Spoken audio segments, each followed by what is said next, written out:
yang sore hari ini masih setia bersama kami. Terima kasih ya di FM 91,2 Radio Kota Batik News Interaktif Solutif.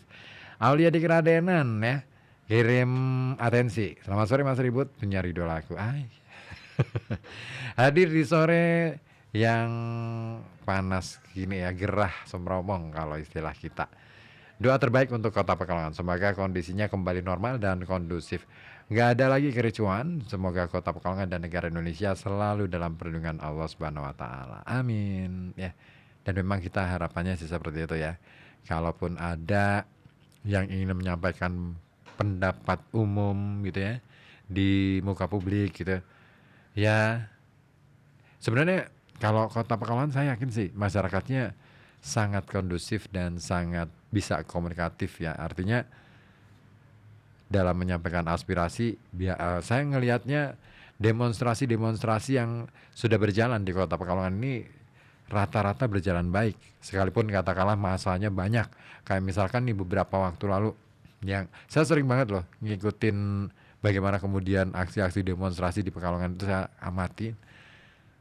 Terakhir itu ketika demonstrasi buruh ya, yang waktu itu ada masalah dengan apa dulu itu Sri Ratu ya atau apa saya lupa. Mega Center. Nah itu sekalipun itu masanya banyak banget ya, bahkan membuat kemacetan, tapi itu tidak ada rusak-rusakan. Dan menariknya ketika saya ngikutin bagaimana kemudian mediasi ya antara pihak buruh dengan pengusaha yang kemudian dimediasi oleh dinas terkait, itu juga seru. Saya ngelihatnya apa coba? Adu argumentasinya keren. Saya mencermati adu argumentasi di antara dua pihak ini luar biasa kencang. Tapi di sisi lain, ketika semua permasalahan sudah selesai, semua apa ya istilahnya, segala hal yang sudah bisa disepakati bersama sudah clear ya, itu bisa baik-baikan. Itu keren banget. Itulah karakter orang Pekalongan tuh. Gila, saya acungi jempol untuk hal-hal semacam itu. Tapi kemarin kenapa bisa sampai seperti itu? Itu di luar jangkauan kita ya. Artinya apakah memang benar ada orang-orang yang lain, orang-orang yang tak dikenal yang datang dan ini kemudian membuat kericuan itu. Nah itu dia, itu yang perlu diinvestigasi lebih lanjut gitu ya. Nah kemudian dari Pak Ipung di Bendan nyambung lagi nih. Sudah waktunya kantor Dewan DPRD dan Wali Kota dipisah karena wewenang dan tugas eksekutif dan legislatif itu jelas berbeda. Kasihan Pak Wali Kota, sekretariatnya hancur lebur, terbakar habis. Bagaimana membangun kembali kantor tersebut sementara anggaran Kota Pekalongan sangat terbatas banget, sepertinya cenderung tidak akan bisa mencukupi ya untuk melakukan revitalisasi kompleks perkantoran tersebut. Pasti akan memakan waktu yang lama. Iya, kalau kita bicara tentang pembangunan kembali ini kayaknya akan memakan waktu lama seperti kemarin disampaikan oleh Pak Wali juga ya, Mas Wali ya, Mas Wali Kota, Mas Aaf ini juga menyampaikan bahwa ini akan butuh waktu yang panjang untuk recovery-nya karena gedung ini sebagian akan diratakan ya, yang terutama sudah tidak memungkinkan untuk dibenahi. Ini akan diratakan dengan tanah terlebih dahulu, kemudian baru akan dibangun lagi. Nah, dan itu butuh anggaran yang tidak sedikit ya. Nah, otomatis itu akan berpengaruh juga pada pembangunan yang ada di Kota Pekalongan.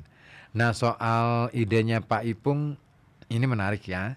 Kalau misalkan dipisah kantornya antara wali kota dan DPRD. Tapi jangan lupa di beberapa daerah sebenarnya sama ya. Hampir bisa dikatakan berdekatan dan satu kompleks. Di Semarang misalnya ya. Satu kompleks tuh di Balai Kota Semarang ya. Tapi nggak apa-apa, asalkan kita punya ini, punya tempat, punya lahan untuk bisa dibangunkan gitu ya. Pak Ipung punya ini. Nggak ding. Kalau untuk pembangunan seperti itu biasanya menggunakan lahan-lahan milik atau aset pemerintah gitu ya. Oke, terima kasih Pak Ipung yang sudah ikutan bergabung. Terus kemudian siapa lagi? Nah ini, dari Mas Hamtaro. Nah ini dia, sebentar saya mau bacanya dari mana dulu nih. Nah intinya Imam Ghazali mengingatkan, dari mana nih? Secara umum, kerusakan rakyat disebabkan oleh kerusakan penguasa dan kerusakan para penguasa disebabkan oleh kerusakan ulama. Seandainya tidak ada hakim dan ulama yang buruk, niscaya kerusakan para penguasa akan berkurang karena mereka takut terhadap penolakan kritik dari ulama. Itu.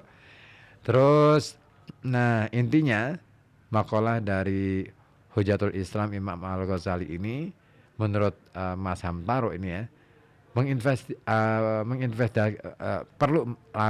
perlu dilakukan investigasi ulang kejadian dan mencari kebenaran siapa-siapa yang terlibat. Hanya buang-buang waktu. Ada yang jauh lebih penting dari itu. Bukankah mencegah lebih baik daripada mengobati? Iya betul. Kebijakan menegakkan hukum yang berkeadilan, setidaknya ini jangan sampai membuat rakyat resah atau menyakiti hati rakyat. Yap, ya kalau saya sih bukan masalah investigasi ulang kejadian dan mencari kebenaran itu buang-buang waktu ya. Tapi untuk menemukan kebenaran, fakta itu sekalipun ya kita mungkin akan berpikiran yang aneh-aneh lagi nih ya soal kebenaran. Nanti ada ini gitu ya. Tapi saya kira penting untuk dicari supaya solusinya juga dapat gitu.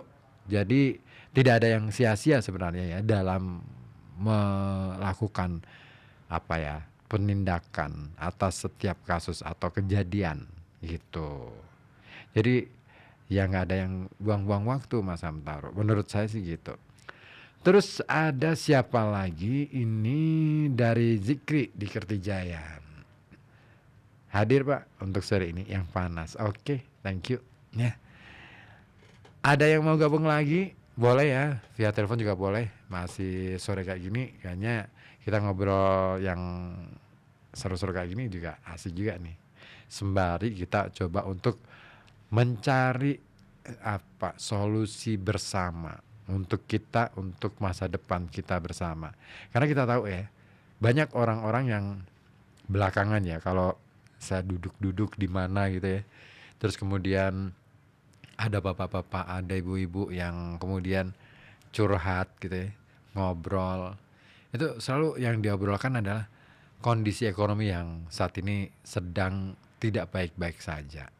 Nah, apakah itu yang menjadi pemicu atau hal lain? Nah, saya tunggu komentar Anda di 0855420912 atau telepon juga boleh di 0285424474 ya. Ditunggu pokoknya telepon dari Anda, dan saya tunggu banget komentar-komentar bernas dari Anda. Nah, sambil nunggu komentar dari Anda, Rosa dulu deh.